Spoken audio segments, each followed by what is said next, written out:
Assalamu alaikum, this is Rafiullah Jan and you're watching RJ English Hub, right? So we are back with another lecture and today we will discuss about history of English literature, the Middle Ages, right? तो सबसे पहले तो हमने एक video बनाई थी कि English language कैसे आई थी एक ऐसे मॉडर्न फॉर्म में। ये पहले ऐसे नहीं थी जैसे अब है, with proper meaning, dictionary, wordings, etc., sentence structure, grammar, right? तो ये पहले ऐसे नहीं थी। Same goes to English literature as well. तो ये चूँकि डिफरेंट ट्राइब्स इंग्लैंड में आबाद होते गए तो Anglo Saxons it connects back and dates back to 5th century and 7th century, जब एंग्लो सेक्सन्स एंड ज्योतिष जो कि जर्मन ट्राइब्स थे वहाँ ने इंग्लैंड पे हमला कर दिया एंड वहाँ अपने ट्राइब्स को आबाद कर लिया, जिसकी वजह से उनकी एक अपनी कम्युनिटी स्टैंडर्ड्स एंड कल्चर बन गई।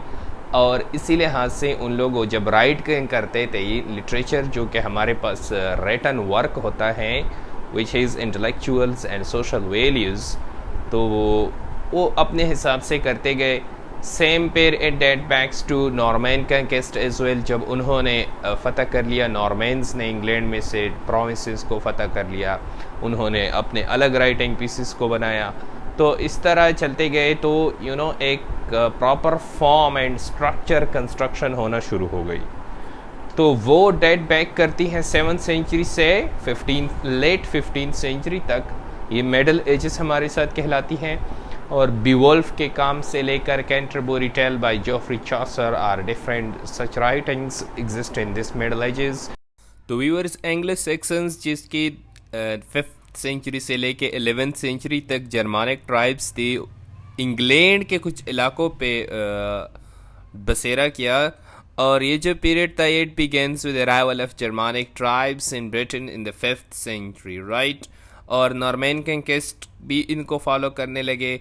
और साथ साथ इसके फेमस वर्क जो हैं बीवोल्फ है, इन एपिक पोएम है, और जिसमें एंग्लो सेक्सन्स की ब्रेवरी, वो कैसे लॉयल थे, ब्रेवर थे, और एक जो उनमें जंगजुओं वाली खूबियाँ थी उनको बयान करती हैं ऐसे वर्क्स। तो होता यूँ है क्योंकि एंग्लो सेक्सन्स ने फ़तह किया था, कंकरर्स थे, तो लिहाजा उनके वर्क्स में ऐसी ही चीज़ें पाई जाएंगी।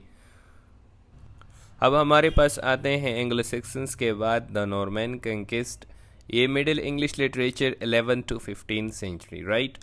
तो ये 1066 से विलियम द कंकरर्स ने जब इंग्लैंड को इन्वेट किया, उसके अंदर चले गए और उसको कंकर किया, तो नॉर्मैन फ्रेंच इन्फ्लुएंस आ गया इंग्लिश लैंग्वेज में और उनके कल्चर्स में भी, राइट?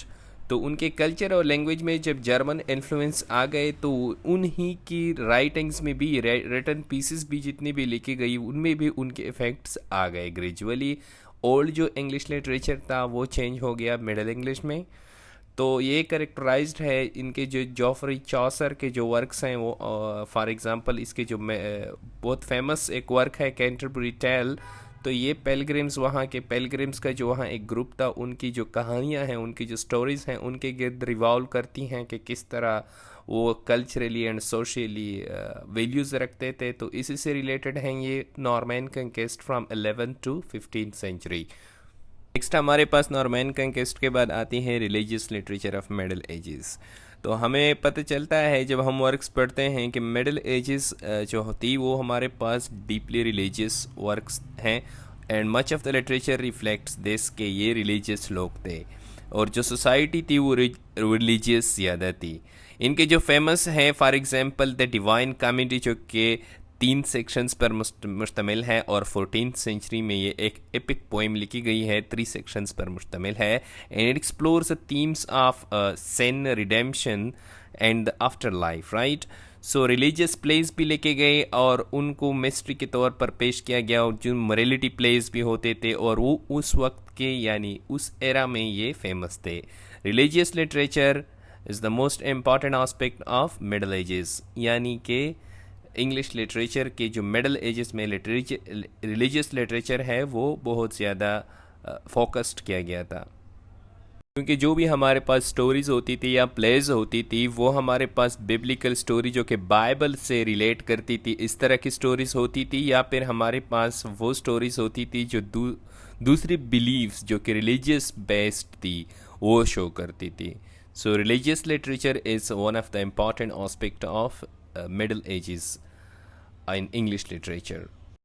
रिलीजियस लिटरेचर के बाद हमारे पास ट्रांजिशन टू द रेनेसां वाला स्टेज आता है. Transition means a point, a shifting point from when we shift from one phase to another, there is a shifting point which we call as transition. तो Renaissance ऐसा था कि the late middle ages saw the beginnings of the Renaissance. ठीक है, characterized by a renewed interest in classical learning, humanism and artistic innovations. ये सारी चीज़ें हो रही थी. इन्वेंशन ऑफ प्रिंट प्रेस भी हो गई थी बाय जोहानिस. तो मिड 15th सेंचुरी रिवोल्यूशनाइज्ड हो गया लिटरेचर.